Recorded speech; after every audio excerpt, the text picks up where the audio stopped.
Oh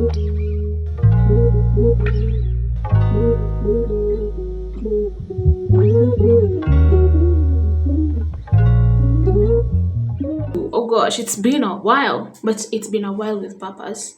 I actually had my finals exams in the past couple of weeks, and yeah, I was not filming anything during that time. It's self-explanatory. I just woke up like an hour ago, took breakfast. I've not even made my bed. Today no pressure. I just finished my exams yesterday, and it suddenly hit me that I have finished my first year in university. Like, it is done. The first year is already gone. It seems like I just started yesterday. Like, that moved so quickly. Anyway, I wanted to make a video specifically commemorating this. Finishing your first year in campus is not something to be taken for granted.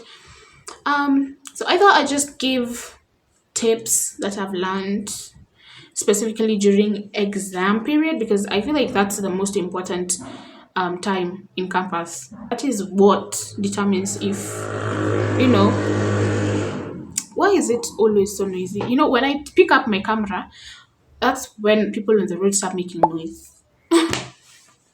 Anyway, let me just go make my bed, fix the scene, do a little double, and then, yeah, we can start the video. This motherfucker up.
So I just finished doing my bed and arranging my desk.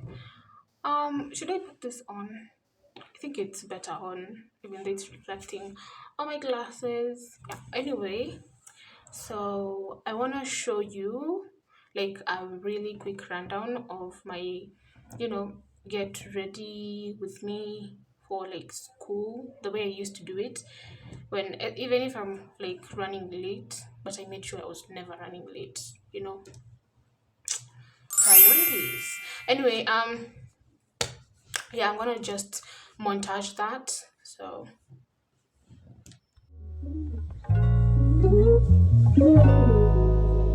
015.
I'm missing nails. I'm missing this one.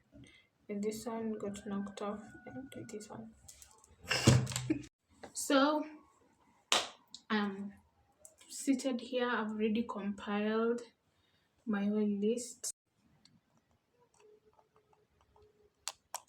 And I've named it Finals Tips and Tricks by Christiana. The first tricks and tips I'm going to give are the ones that you use during the revision period. So the first one is extensive note taking in campus is basically useless. I used to do that my first semester here, like taking extensive notes that we used to do back in high school. Those things are not gonna help you, darling. Don't do that. Instead, derive plausible questions that may come from a specific topic or subtopic. The other thing during the revision period is utilize the course outline. It is a must that all the lecturers give a course outline of the unit. It's usually the first thing they give. So utilize that. Write it down. It's not usually long.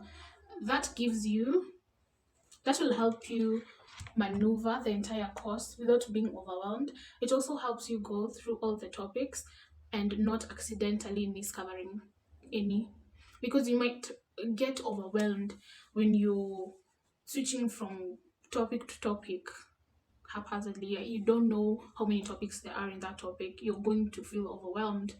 Okay, you're gonna get confused. So write it down somewhere. It's actually pretty helpful. If you have 9 topics in a unit, then you can even plan how you're going to revise for all of them. The other thing is draw your own set of the exam timetable. Actually, this time around, I always draw mine in a paper, then I laminate it with sellotape so that just in case something pours over it, it doesn't get dirty. So you draw your own. You actually sit down with the extensive timetable that they give to all students. Find out what time you're doing this specific exam, what day, what venue, and then take a picture with your phone. So when everybody else is confused and asking everyone where the venue is, you already know. You already know where to go. You're not one of the people waiting for someone to tell them, go there, go here. Saves you time.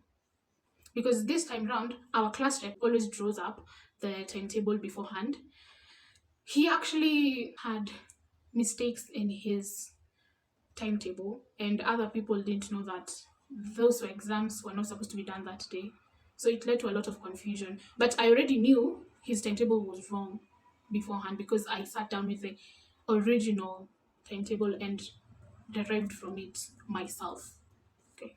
Revise past papers. I I was not a firm believer of this during my first semester. Don't be like me. Don't be like me. Lecturers are actually lazy enough to copy paste a paper from the previous class. Like this time round, they did that to two. Two of my papers were actually past papers.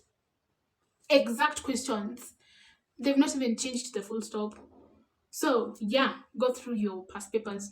Plus, even if they won't come, you have an idea of how the questions are tested and which topics invigilators love testing a lot. So yeah, that's also a big help. So go through them. Yeah, actually, what you don't want to miss out on free marks. Get your required documents earlier on. This saves you so much time. You don't have to uh, be in a race with the deadlines. It saves you a lot of stress and gives you ample time to revise when the due date of the exam is near. Do not race with deadlines. Self-explanatory. The last thing that I'm going to say during the revision period before you start your exams is that detach from the unnecessary. By this I mean social media, distant friends, unnecessary plans, e.g. parties. What do you mean in the middle of your exam week? You've gone to a party, drank too much, and you have an exam the next day. That is being plain stupid, and I'm gonna call it as it is. Take offense. Take offense.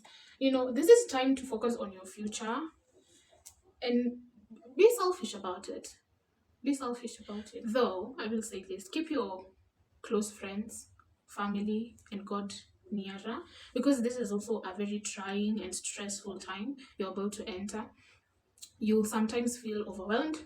You'll sometimes need to vent out. You'll sometimes need a shoulder to lean on or something. I've honestly vented out to my mom and my close friends a couple of times.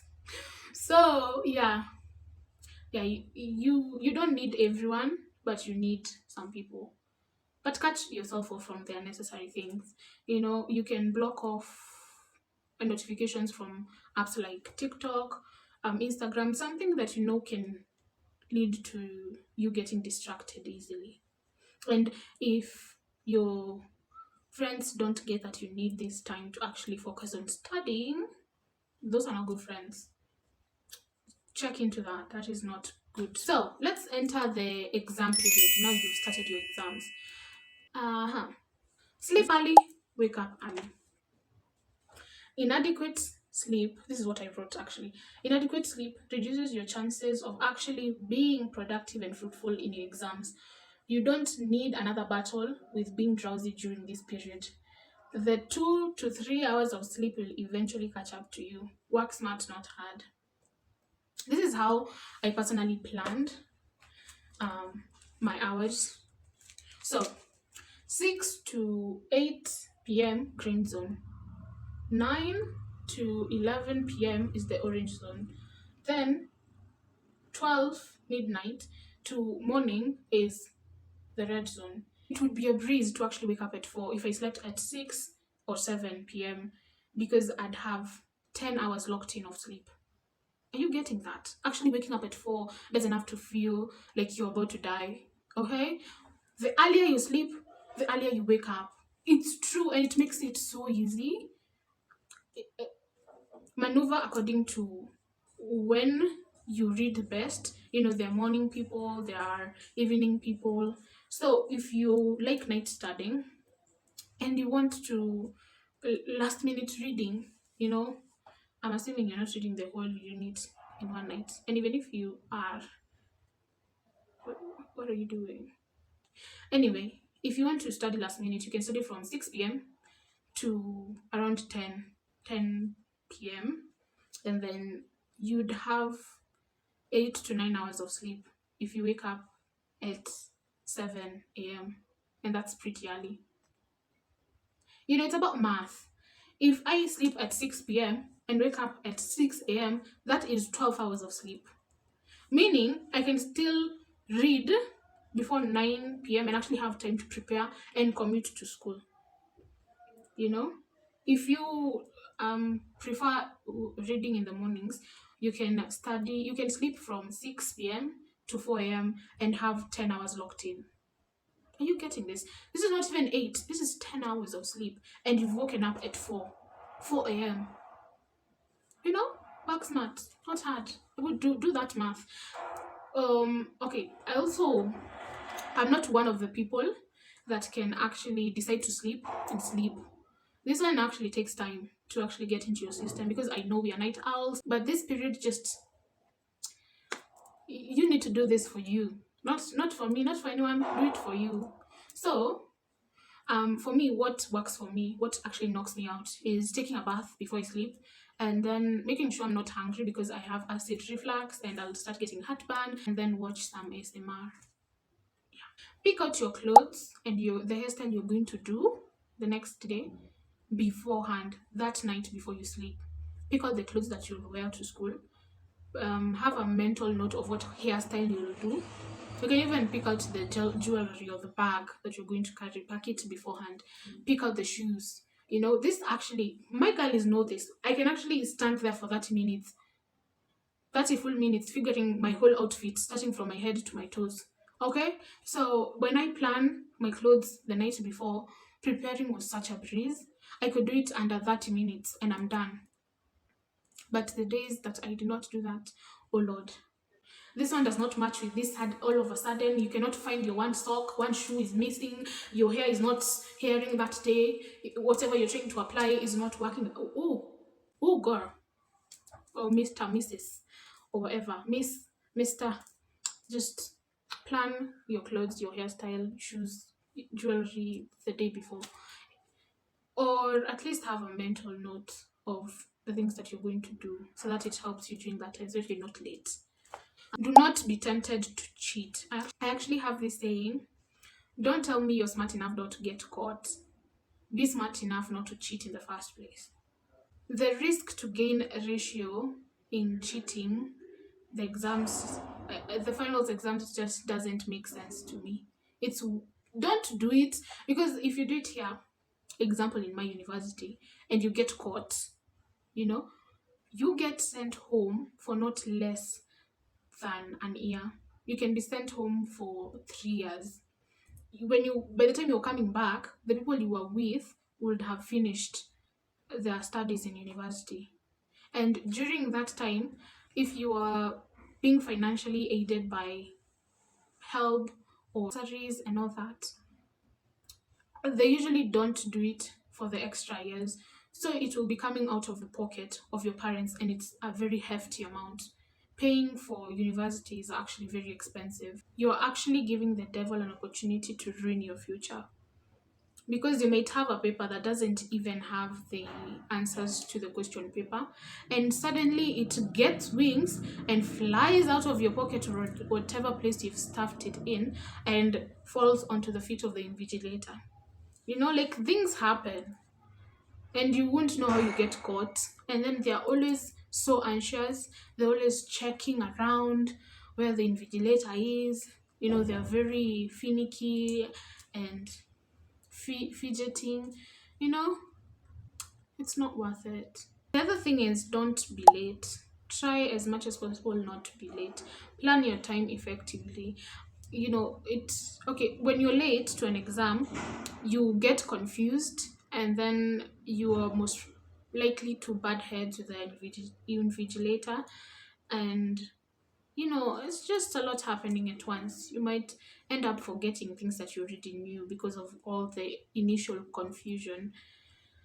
um for example, me, I wouldn't give myself less than an hour to commute to school, because I live outside of school. Even if it takes me 30 minutes to get there, I'd give myself not less than an hour allowance. Make sure you're not late. You don't want to start off by getting late. The other tips I'll give is always carry an extra pen. you know you never know, the pen can decide it's just not doing it that day, and you're confused. Revise using questions. This is actually the most effective way to revise using questions. Use whatever AI app you're using. For example, I'd ask for commonly tested questions under this course. You're not the only one in the world who's doing this course. There are a lot of people who have done it before. It actually gives you extensive questions with answers, and you can ask for 6 to 10 mark questions, simpler questions of 2 1 marks. Don't waste so much time trying to cram definitions last minute. There are better things you could be studying. That's only a maximum of 2 marks. Music therapy always works. I usually have a lot of lo-fi playlists during that period. And when you're feeling especially tired or lazy or burnt out, you can just put you can just listen to your favorite music for a while and then get your hype back, or listen to the music while you're studying if that's your thing. Lo-fi is good if you're actually studying. You don't want it to be a distraction, you want it to help you. Find out which time works for you. If you're an afternoon studying type of person, utilize that completely. Like, don't let that time pass you kama hujashika kitabu. And if you're a morning person, if you're an evening person, utilize that time maximally. Please store your papers.